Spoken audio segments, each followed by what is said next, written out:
আসসালামু আলাইকুম। আজ আপনাদের সাথে শেয়ার করব এই গরমে প্রাণ জোড়ানো ঠান্ডা ঠান্ডা তরমুজের জুসের সহজ রেসিপি। ইফতারিতে আমরা বিভিন্ন ধরনের জুস খেয়ে থাকি, তবে আজ তরমুজের জুস তৈরি করে দেখাবো।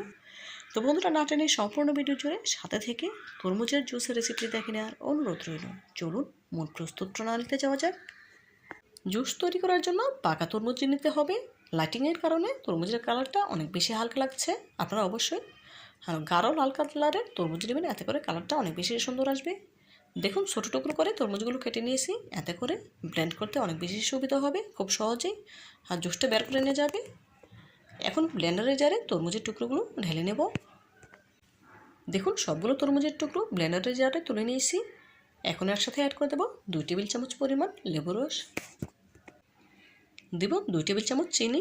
চিনির পরিমাণটা আপনারা আপনাদের স্বাদ মতো বাড়ি বা কমিয়ে দিতে পারেন, কোনো অসুবিধা নেই। দিব 1 চা চামচ বিট লবণ। এই বিট লবণটা আমার ঘরেই তৈরি করা। এখন ব্লেন্ড করে নিতে হবে। তো বন্ধুরা, ভিডিওর এই পর্যায়ে আপনাদের কাছে ছোট্ট একটি রিকোয়েস্ট রইল, যারা আমার ভিডিওটি ইউটিউব চ্যানেল থেকে দেখছেন প্লিজ ভিডিওটিতে লাইক দিয়ে চ্যানেলটি সাবস্ক্রাইব করে পাশে থাকা বেল বাটনে ক্লিক করে দেবেন। এবং যারা ফেসবুক পেজ থেকে দেখছেন প্লিজ লাইক দিয়ে পেজটিতে ফলো দিয়ে দেবেন, এতে করে আমি যখন কোনো নতুন রেসিপি আপলোড করবো সবার আগে আপনার কাছে পৌঁছে যাবে। এই কাজটি যারা অলরেডি করে নিয়েছেন আপনাদেরকে জানাই অসংখ্য ধন্যবাদ।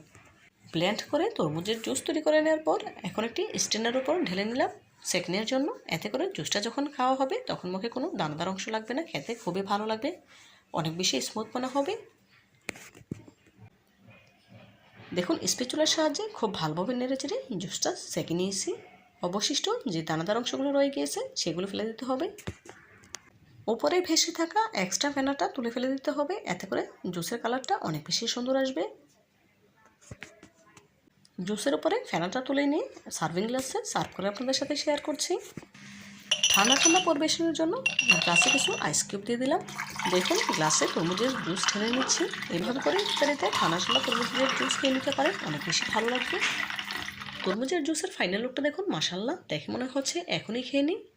তো বন্ধুরা, আজকের মতো বিদায় নিচ্ছি। দেখা হবে নতুন কোনো দিনে নতুন কোনো রেসিপিতে। ভালো থাকবেন সবাই, আর আমার জন্য দোয়া করবেন যেন আমি আরও নতুন নতুন রেসিপিটি আপনাদের সামনে হাজির হতে পারি। পরবর্তী ভিডিও দেখার আমন্ত্রণ জানিয়ে আজকের মতো বিদায় নিচ্ছি। আল্লাহ হাফেজ।